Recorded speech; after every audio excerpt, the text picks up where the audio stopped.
In 1858, London opened the world's most ambitious underground sewer system. It was designed to serve 4 million people.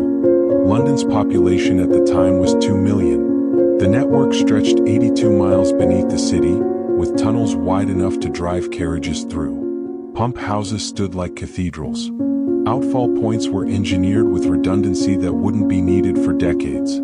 Joseph Bazalgette, the chief engineer, didn't just build for the present.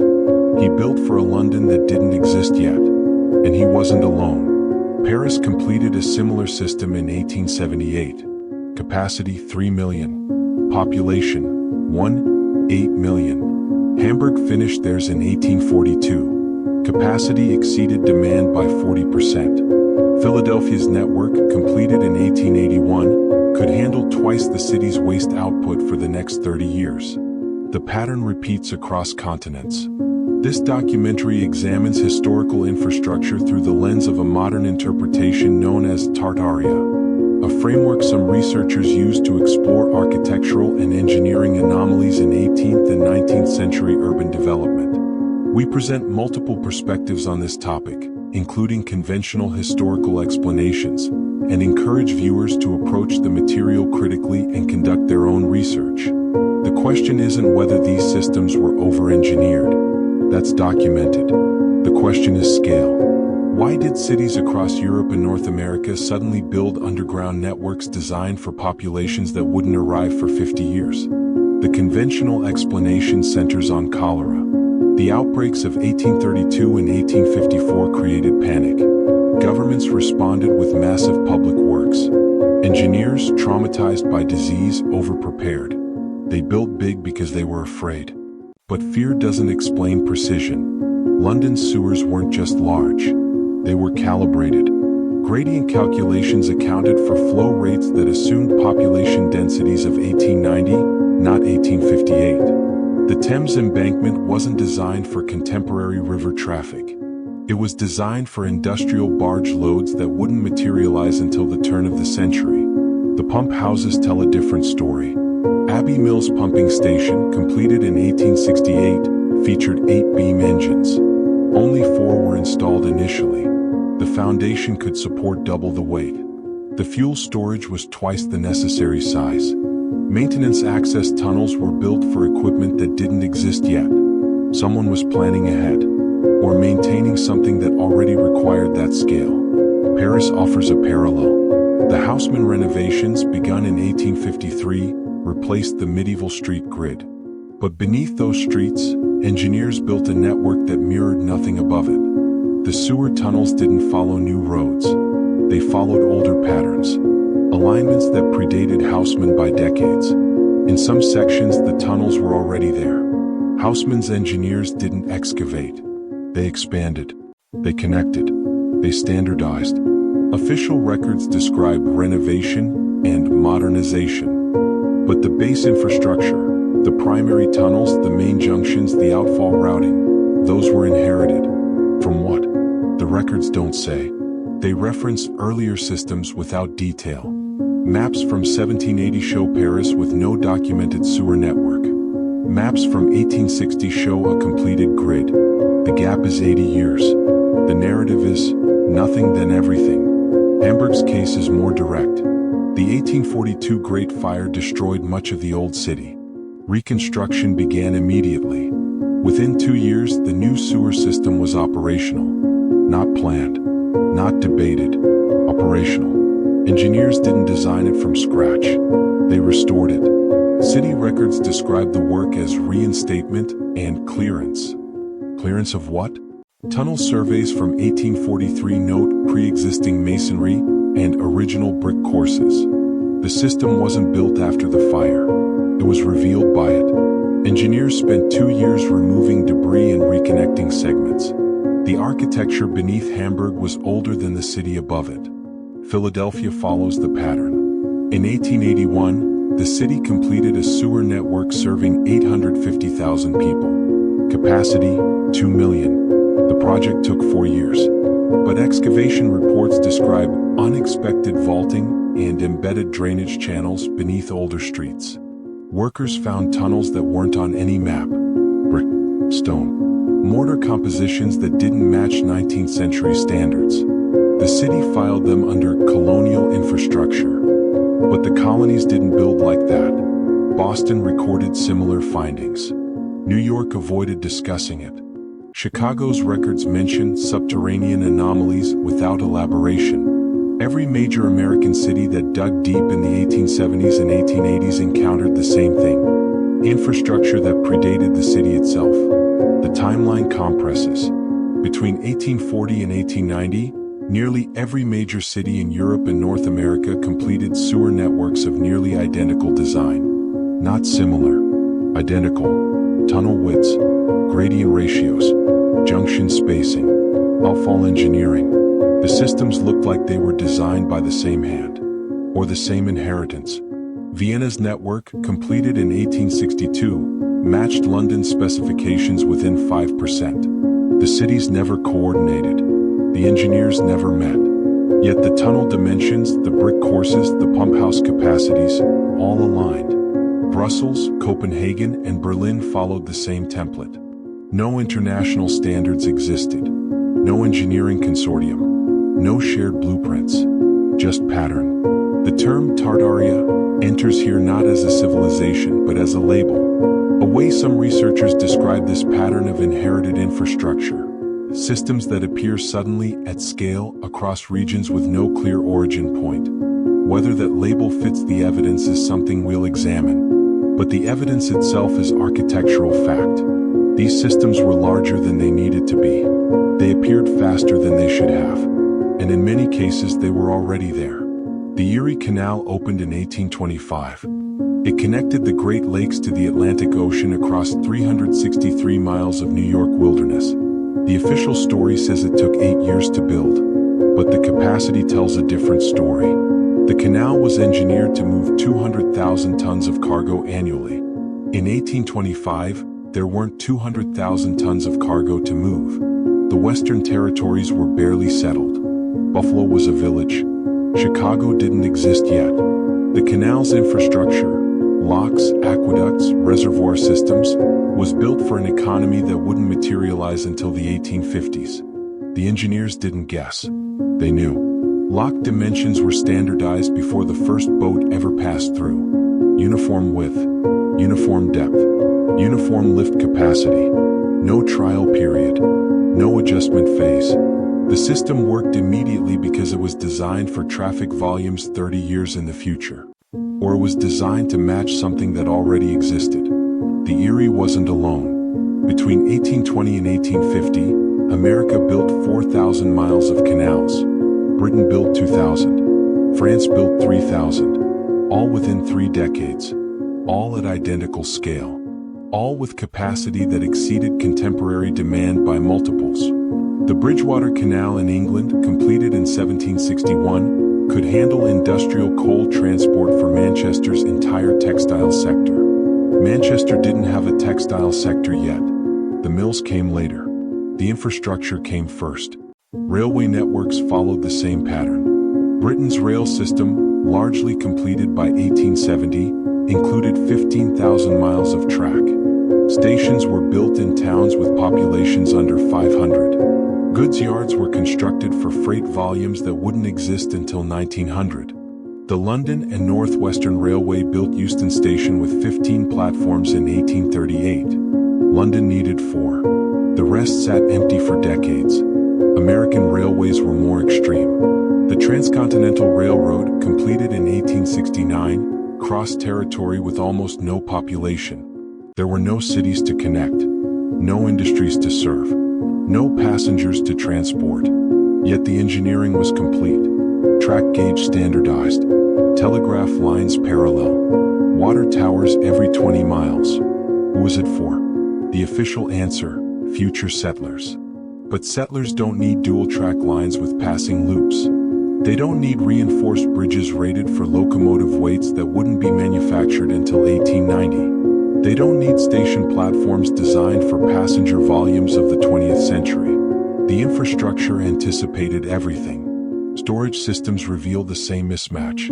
Liverpool's Albert Dock, opened in 1846, featured fireproof warehouses with a combined capacity of 1 2 million cubic feet. Liverpool's import volume in 1846, 300,000 cubic feet. The dock sat three-quarters empty until 1875. London Street Catherine Docks, completed in 1828, could store goods for a trade empire twice the size of Britain's actual holdings. The warehouses were used at partial capacity for 50 years.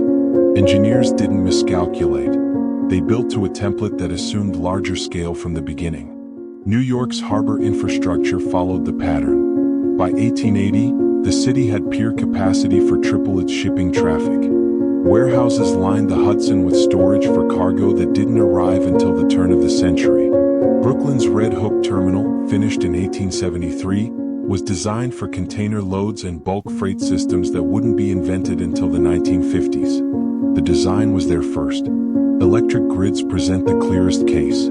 Thomas Edison's Pearl Street Station, opened in New York in 1882, could power 7,200 lamps. Only 400 were connected. The distribution network covered 20 blocks. Only 4 blocks had subscribers. The infrastructure was complete before demand existed. London's first power station, opened in 1882, had identical excess capacity. Berlin's, opened in 1884, could serve 4 times its customer base. The pattern wasn't gradual expansion. It was pre-built capacity waiting to be filled, and it filled on schedule. Administrative systems mirrored the infrastructure. In 1834, Britain passed the Poor Law Amendment Act, creating a centralized welfare system with regional workhouses. The legislation appeared suddenly, fully formed, with administrative hierarchies that required thousands of trained clerks. Where did they come from? The clerks were already working. Records show that many workhouses operated before the act passed. The legislation didn't create the system. It formalized something already in place. Census data from 1831 lists poorhouse administrators in regions where no official poorhouses existed. The infrastructure was there. The law caught up. America's postal system expanded the same way. By 1860, the United States had 28,000 post offices. The population was 31 million. One post office for every 1,100 people. Today, with 10 times the population, the ratio is 1 per 11,000. The 19th century had denser postal infrastructure than the modern era. It wasn't built gradually. It appeared in waves. Between 1840 and 1860, the number of post offices quadrupled. No legislation mandated it. No population boom required it. The system expanded because the framework was already there. Britain's registry system tells the same story. In 1837, civil registration of births, marriages, and deaths became mandatory. The system required 2,300 registration districts, each with trained staff, standardized forms, and centralized record keeping. It was operational within months. You can't train 2,300 administrators in months. The staff existed before the law. The districts were already defined. The paperwork was already standardized. The 1837 Act didn't create the system. It made official what was already functioning. Tartaria, as a framework, attempts to explain this through inheritance. The idea is that 19th century infrastructure didn't emerge from rapid industrialization. It emerged from restoration, reconnecting, standardizing, and expanding systems that predated the modern era. Whether that inheritance came from a previous administrative entity, a lost construction phase, or something else is debated. But the infrastructure itself isn't debated. It was there before it was needed. It appeared faster than contemporary technology allowed. And it looked the same everywhere. The official explanation is convergence. Similar problems produced similar solutions. Engineers across continents independently arrived at identical tunnel widths, locked dimensions, station capacities, and administrative hierarchies. Parallel evolution, not shared origin. But evolution is iterative. It requires failure. These systems didn't fail. They worked immediately. There are no records of prototype canals that didn't function. No experimental railways that needed redesign. No test power grids that collapsed. The first versions were final versions. That's not how engineering works, unless the engineering wasn't new. Whether this reflects inheritance, coordination, or something else, the pattern is undeniable. The infrastructure of the 19th century was built for the 20th. And in many cases, it was already built when the 19th began. The term Tartaria first appears on European maps in the 16th century. It wasn't a nation. It was a geographic label for the vast interior of Asia, territories beyond Ottoman and Russian control. Cartographers used it the way they used terra incognita, a placeholder for uncertainty. By the 19th century, the term had faded from official use, but the infrastructure remained. Modern researchers revived Tartaria not as a historical claim, but as interpretive shorthand, a way to discuss architectural and engineering patterns that don't fit conventional industrial narratives. The framework asks, if these systems weren't built during the Industrial Revolution, when were they built? 3 models attempt to answer. The first is conventional history. Rapid industrialization, driven by coal and steam, enabled unprecedented construction in compressed timeframes. Engineers overbuilt because they anticipated growth. The capacity mismatches reflect optimism, not inheritance. The similarity across regions reflects shared knowledge through engineering journals, international exhibitions, and professional networks. This model explains coordination. It struggles with speed. The second model is administrative inheritance. It suggests that what we call the Industrial Revolution was partially a restoration period.